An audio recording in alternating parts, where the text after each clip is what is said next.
Autoline Daily is brought to you by Bosch.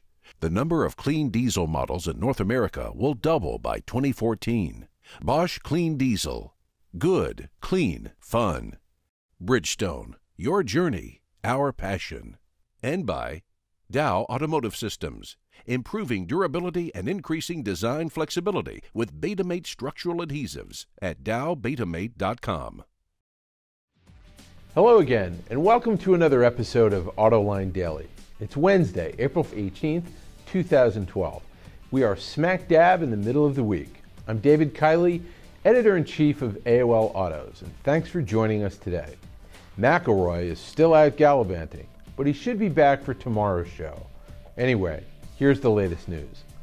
Volkswagen is expected to announce it plans to build an Audi factory in Mexico so the brand can better compete with BMW and Mercedes in the U.S. According to the Detroit News, reports out of Germany say the plant will start building the Q5 in 2015. The company wants to boost sales in the U.S. to 200,000 units annually by 2018. Last year, Audi sold a tick more than 117,000 vehicles in the American market. Diesel-powered cars and trucks are starting to gain momentum in the U.S. again. More automakers are offering them in the American market, and that's helping boost sales. Compared to 2011, diesel sales were up 35% in the first 3 months of the year.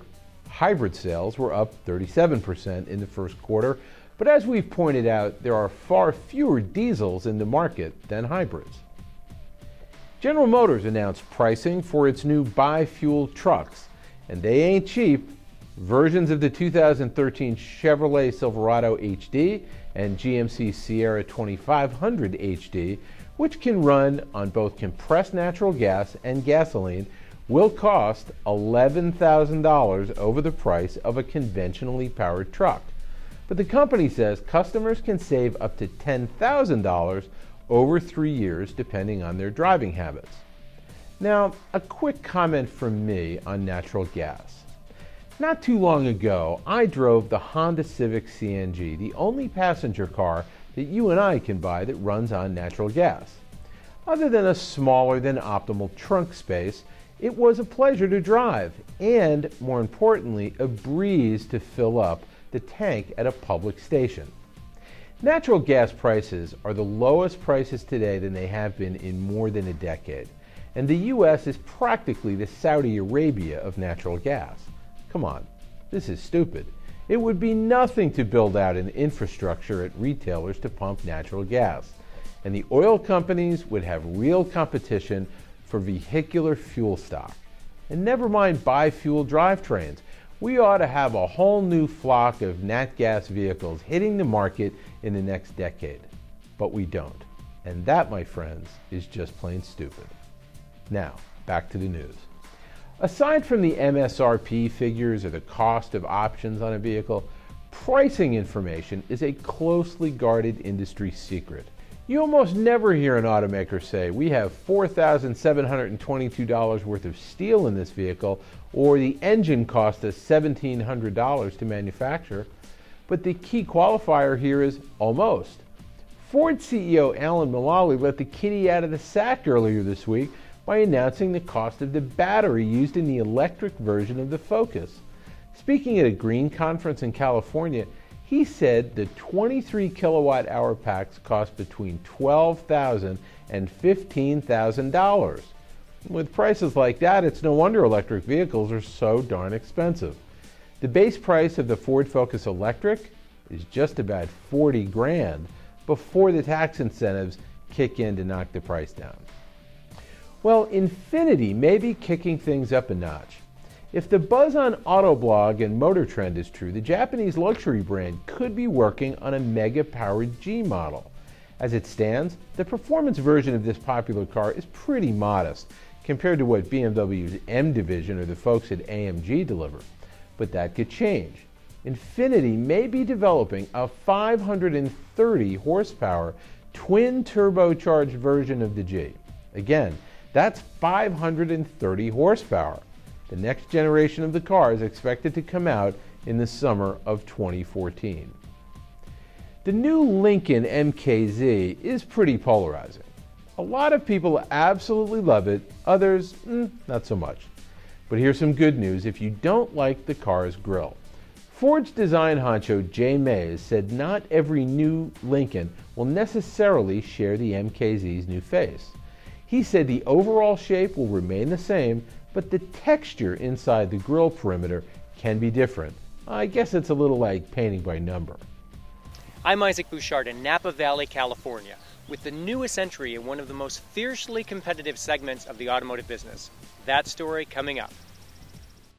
Reducing exhaust emissions, aerified diesel particulate filters, high filtration, low back pressure, small package size, excellent durability. DowAerified.com. Another day, another new car launch. Autoline correspondent Isaac Bouchard is still in the San Francisco area testing new vehicles. With the latest from the West Coast, here he is. Until recently, Honda has had smooth sailing, offering the #1 retail seller in the compact crossover class with their CR-V. But Ford intends to knock them off their perch with the all-new Escape, which boasts a suite of technologies and available powertrains that is unmatched in the class. The new 2013 Escape has two EcoBoost powertrain offerings, a 1.6-liter EcoBoost and a 2-liter EcoBoost.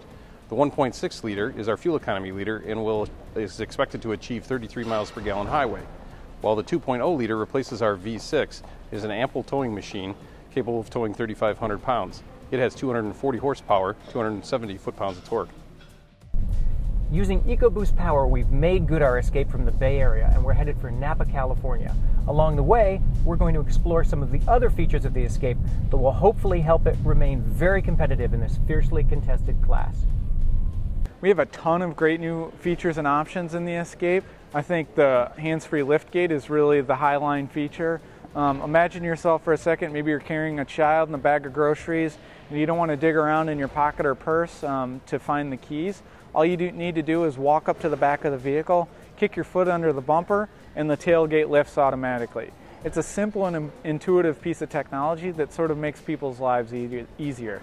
Add to that Sync with My Ford Touch for in-car connectivity and other features like Active Park Assist or Blind Spot Information System, and customers are getting a premium experience in a very affordable small utility vehicle. So now we're here in Napa. In this valley, there are over 400 wineries, so you can imagine the competition. But that's nothing compared to the fierce fight that's going on in the compact crossover class. What you need is not just engines or technology, but you need driving dynamics to go with it. And I would say the Ford Escape has some of the best. It has linear, accurate steering, a very smooth, quiet ride, and great body control. It also looks cutting edge. With these attributes, Ford may well retain the top honors in this competitive class. From Napa Valley, California, I'm Isaac Bouchard for Autoline Daily. Like Isaac just said, the 2013 Escape looks really good, and it's loaded with technology, but it's entering one of the most cutthroat segments in the business. Is that going to be enough for it to compete? Well, we'll have to wait and see once it goes on sale later this year. And with that, we've come to the end of another episode of Autoline Daily. Again, I'm David Kiley, Editor-in-Chief of AOL Autos. Thanks for watching. I'll see you next time.